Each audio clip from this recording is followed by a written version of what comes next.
इसलिए मैं कहता हूं कि नरेंद्र मोदी बकचोद थे, बकचोद हैं, बकचोद रहेंगे। बनारस गुरुओं का शहर है, बनारस गाली का शहर है, बनारस बड़ा मस्ती का शहर है, बनारस बड़ा बेलौस शहर है, बनारस बड़ा बेबाक शहर है, बनारस बड़ा ऊर्जावान शहर है, बनारस बड़ा कट्टरवादी शहर है, बनारस बड़ा वीरों का शहर है। हाई जो आरएसएस वाले हाफ पैंटियन वाले पहन करके सवेरे क्या कहते हैं, तुमको अपनी चिंता नहीं करनी है, देश की चिंता करनी है।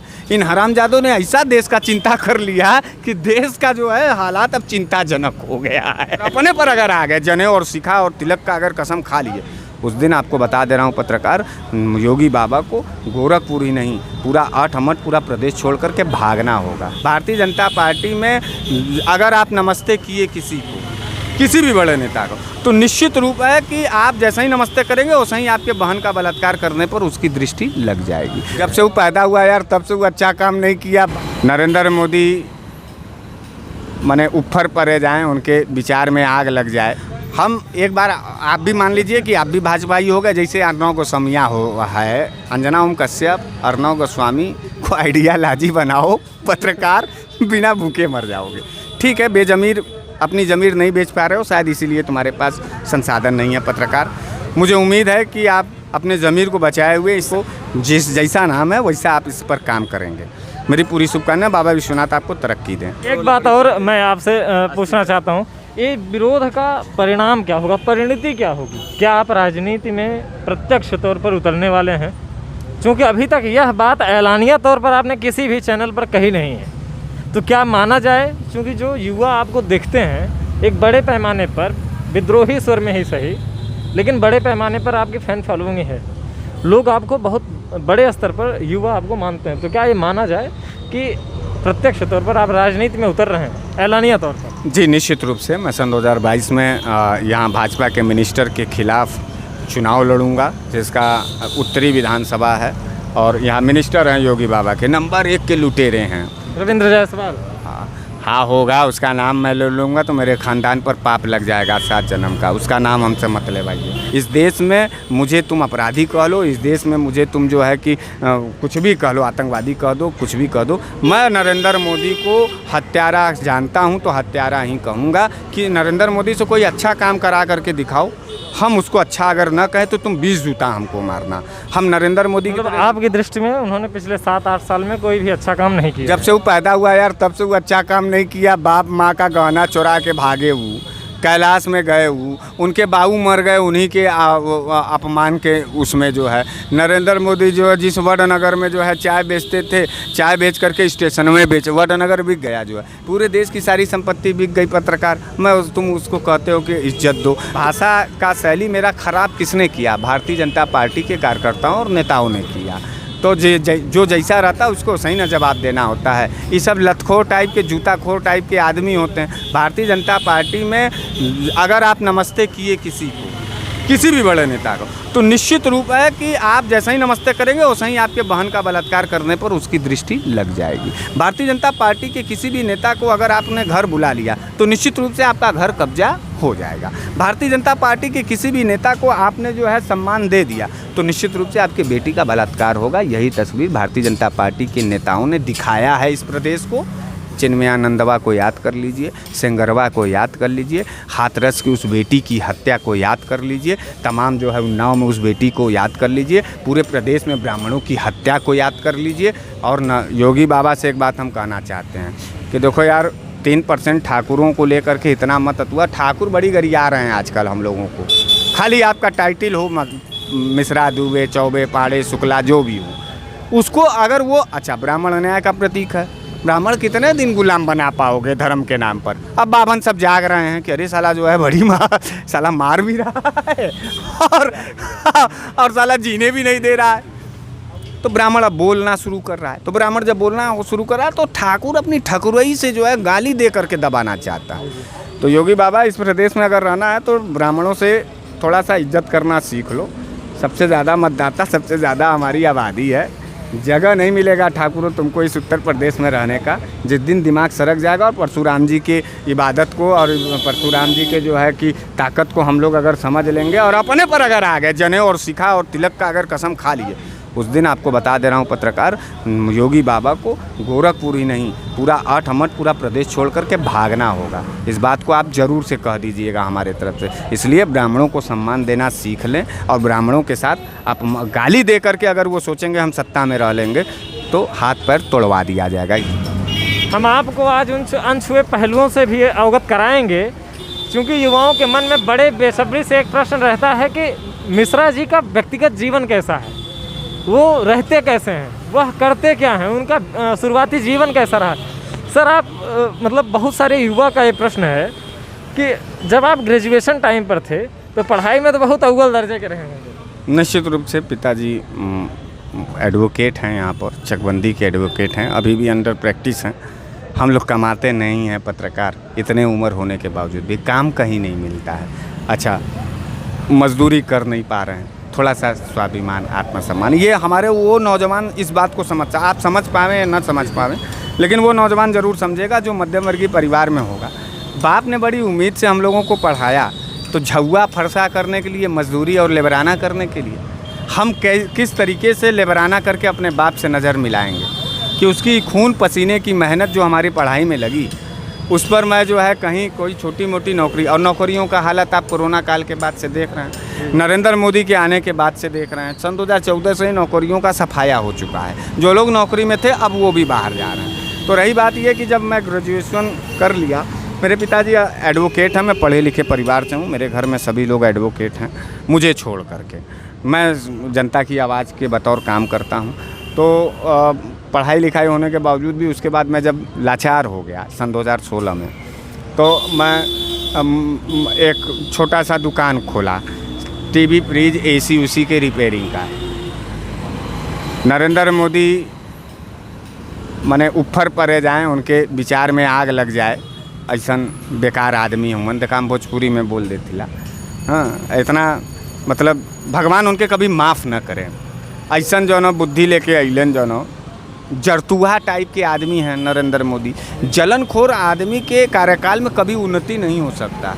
उसका नतीजा यही है कि सन 2014 से लेकर के 21 तक आप दिन प्रतिदिन गिरते चले जा रहे हैं। हम नहीं, आप नहीं, पूरा देश गिर रहा है। तो जब पूरा देश गिरेगा तो हम गिरेंगे। हाई जो आरएसएस वाले हाफ पैंटियन वाले पहन करके सवेरे क्या कहते हैं, तुमको अपनी चिंता नहीं करनी है, देश की चिंता करनी है। इन हरामजादों ने ऐसा देश का चिंता कर लिया कि देश का जो है हालात अब चिंताजनक हो गया है। तो दुकान का क्या स्थिति हुआ? दुकान बंद हो गया नोटबंदी के बाद, जो है दुकान बंद हो गया, एकदम लाचार हो गए जो है। अच्छा, मैं पॉलिटिक्स में सन 2003 से हूँ, बनारस के सड़कों पर। अच्छा। हाँ, मैं स्ट्रगल के भी समय में भी जब मुझे मेरा पॉकेट खर्चा मिलता था तो अन्य युवाओं की तरह मैं सिगरेट और पिक्चर न देख करके मुद्दे पर वर्तमान माने जो उस समय तत्कालीन सरकार हुआ करती थी, मैं कांग्रेस के भी शासन काल में कांग्रेस के खिलाफ जो भी उनकी बुरी नीतियां रही होती थी, मैं इस सड़कों को जाम करता था और इस सड़कों पर मैं लड़ता था कांग्रेस के खिलाफ। सन 2003 का मैं आपको कांग्रेस के खिलाफ जो है अपना वो दिखा दूंगा, पेपर कटिंग। अच्छा, एक बात बताइए, पेपर कटिंग हम सन 2003 का कैसे छाप लेंगे? आप उसको पता कर लीजिएगा। उसमें नहीं, सन 2005, 4, 6, 7, 8, 9, 10, 11, 12, 13, 14 तक लगातार जो है मैं सरकार के खिलाफ लड़ रहा था। ये भाजपाइयों को लगता है, चूतियों को, कि खाली नरेंद्र मोदी से ही लड़ते हैं। नहीं, ऐसी बात नहीं है, मैं हर सरकारों से लड़ता। अच्छा, शुरुआती जीवन से ही आप एकदम विरोध का स्वर तेज था? निश्चित रूप से। जिस समय मुझे पॉकेट खर्च मिलता था उस समय मैं मुद्दों का पर्चा छपवाता था। जिस पैसे से आप पैंट शर्ट खरीदते थे, मैं 19-20 साल का रहता था, तो जिस समय लोगों को शौक़, जिन नौजवानों को शौक़ पिक्चर देखने का और सिगरेट पीने का और अपने दोस्तों में घूमने का रहता था, उस वक्त मैं बनारस के सड़कों पे मुद्दे का पर्चा बांटता था, मैं लड़ता था सरकारों से।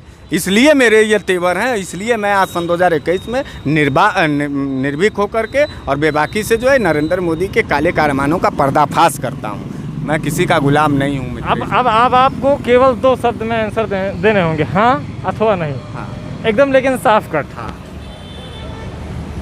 ग्रेजुएशन में पढ़ते समय आपकी कोई गर्लफ्रेंड थी? नहीं। ये लड़कों का प्रश्न है। हाँ। नहीं, मेरा लड़कियों से कोई संपर्क नहीं था। और हाँ या नहीं? जी नहीं, मेरा तो ध्यान ही नहीं गया पत्रकार। कभी किसी का प्रपोजल मिला था? देखिए, दोस्त हैं। हाँ नहीं, दोस्त हैं सब लोग, और दोस्ती में प्रपोजल मिलता रहता है। एक जने थी हमारे जैसे आदमी के ऊपर वो फिदा थी। हमने उनको समझाया कि देखो हम नॉर्मल परिवार के हैं, ब्राह्मण परिवार के हैं, बाबूजी नहीं मानेंगे, वो पुराने फिल्मुआ के तरह जो है, तो क्या करो तुम जो है साधना बन रही हो और क्या करो हमको तुम राजेश खन्ना बना रही हो। तो यही बात का कि उसको समझ में आ गया, वो भी अपने घर चली गई, मेरे भी पिताजी शादी कर दिए, हम दोनों के दोनों बच्चे हैं और हम लोग जो है चल रहा है जीवन। हाँ एकदम चलो। चलिए दूसरा एक प्रश्न कि शुरुआती जीवन के बाद जब आप बड़े हुए, कोई आपका ऐसा समय जिस समय को याद करके आप हमेशा पश्चाताप करते हो, मतलब लगता हो कि मुझसे ये गलती हुई थी उस समय, ऐसा कोई एक समय? मनमोहन सिंह का पुतला जलाने पर। अब एक दो प्रश्न और सर, मैं जानता हूँ समय बहुत ज़्यादा मैं ले लिया। एक प्रश्न ये, आपका आइडियल लीडर? भगत सिंह। वर्तमान राजनीति में? डॉक्टर मनमोहन सिंह। आपकी विचारधारा किसी एक पार्टी में बंधती है? नहीं। क्या आप भाजपा में भी कभी शामिल हो सकते हैं? मर जाऊंगा, भाजपा में नहीं जाऊंगा। 2022 का बिगुल बजेगा? निश्चित रूप से लड़ेंगे। किस पार्टी से? अंतरात्मा वाली पार्टी से। नहीं मतलब अभी डिसाइड नहीं है अभी कि? डिसाइड नहीं है। जो भी राजनीतिक दलों को ये लगेगा कि मेरे जैसे नौजवान उनके पार्टी के टिकट से लड़ेंगे भाजपा को छोड़ करके, तो मैं उन सारे उस पर विचार करूंगा।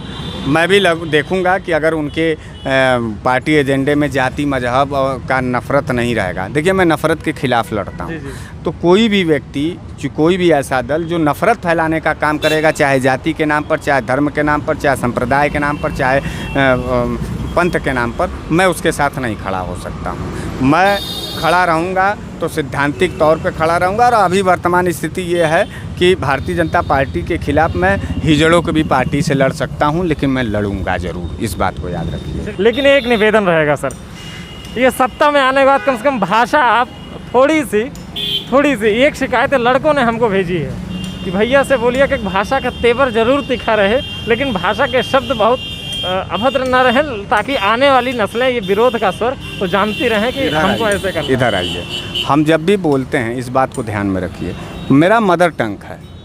बनारस के बारे में आप लोग शायद नहीं जानते, इसलिए आप लोगों को बुरा लगता है। बनारस गुरुओं का शहर है, बनारस गाली का शहर है, बनारस बड़ा मस्ती का शहर है, बनारस बड़ा बेलौस शहर है, बनारस बड़ा बेबाक शहर है, बनारस बड़ा ऊर्जावान शहर है, बनारस बड़ा कट्टरवादी शहर है, बनारस बड़ा वीरों का शहर है।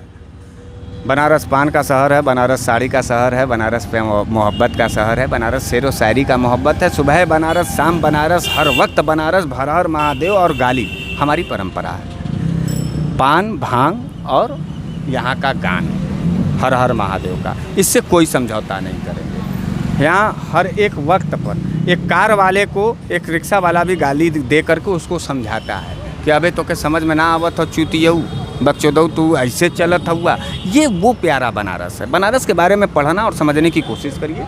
मैं अपने लैंग्वेज में, अपने भाषण में, अपने मदर टंग यानी बनारसी शब्दों का उपयोग करता हूँ। शायद हो सकता है आप लोगों को सुनने के बाद वो आपको अभद्र बेकार लगता हो। अगर आपको वो अभद्र नहीं, उन युवाओं को आपसे बहुत मोहब्बत है, ये मोहब्बत है। वो युवा, मैं उनको आमंत्रित करना चाहता हूँ कि चुप मार करके कभी बनारस स्टेशन तो उतरें और पैदल बनारस घूमें। हर एक उस कैरेक्टर को देखें और समझने की कोशिश करें कि जो बनारसियत में अपने आप में लहलहाता हो, जो है उनको समझ में आ जाएगा कि बनारस वाले मिश्रा जी कभी भी अपमानित शब्द का उपयोग नहीं करते हैं। अब हमारे बनारस के भाषा को अगर आप अपमानित कहेंगे और वो कहेंगे, नहीं पैदा होता सर। मैं तो भाषा का नहीं, मैं बुरा नहीं मान रहा हूँ। शायद वो लोग बनारसियत को नहीं जानते, बनारस को नहीं जानते। इसलिए मैं कहता हूँ कि नरेंद्र मोदी बकचोद थे, बकचोद हैं, बकचोद रहेंगे। चलिए, इतनी बातों के साथ बनारस वाले मिश्रा जी हमको समय दिए, इसके लिए मैं आपका सर बहुत बहुत हृदय से धन्यवाद। और बहुत मैं अभिभूत हूँ आपसे मिलकर। आपकी ये ऊर्जा बरकरार रहे, आप इसी तरह लोकतंत्र में विरोध का स्वर मजबूत करते रहिए।